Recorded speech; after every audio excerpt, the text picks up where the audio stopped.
बहुत ही सुंदर भाव है, बड़ा ही सुंदर भाव। कहना है किसी गोदिया में सुंदर ललनवा बखरिया के भाग जागल हो। गोदिया में सुंदर ललनवा बखरिया के भाग जागल हो। कि ललना छोड़त नाही माई के अचरवा यशोदा मैया आस लागल हो।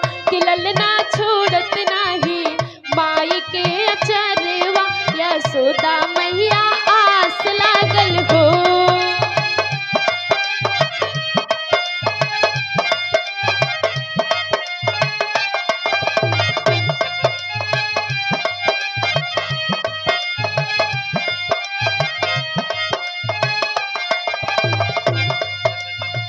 माई कौशल्या बड़ी भागिनी गोदिया में लालन हो।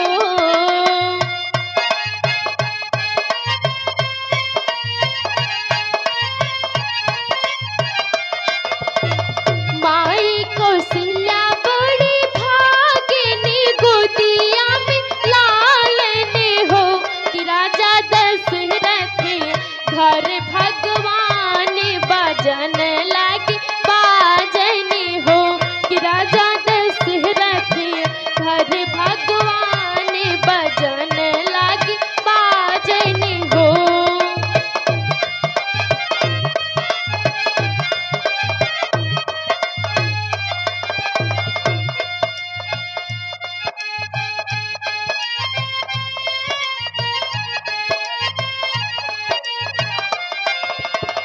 देवकी के कोखिया में जन्म नाखत बड़ा पावन हो।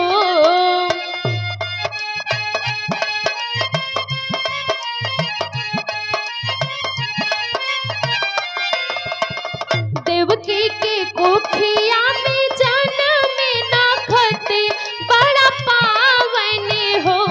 बेड़ी हथवा के खोली भगवान कन्हैया दी है दर्शन हो।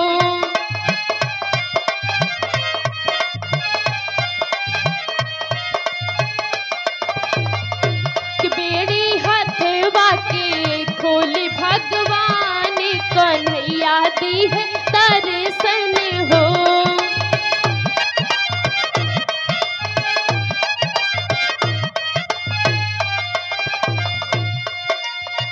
पहुआ है ललना के पोसिते हथ वासु कोमल हो।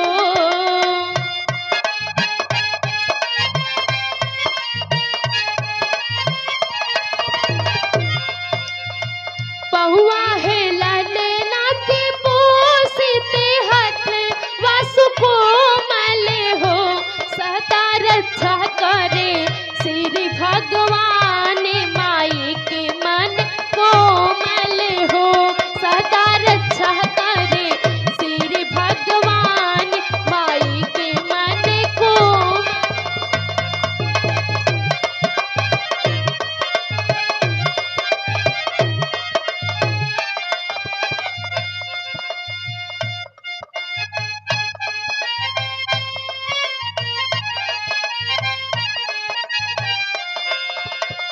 पहुआ है ललना के पोसिते हथ वासु कोमल हो।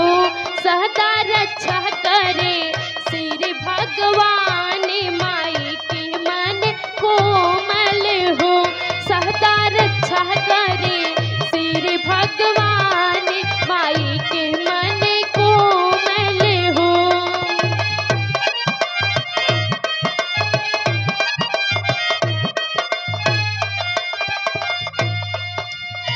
गोदिया में सुंदर ललनवा बखरिया के भाग जागल हो।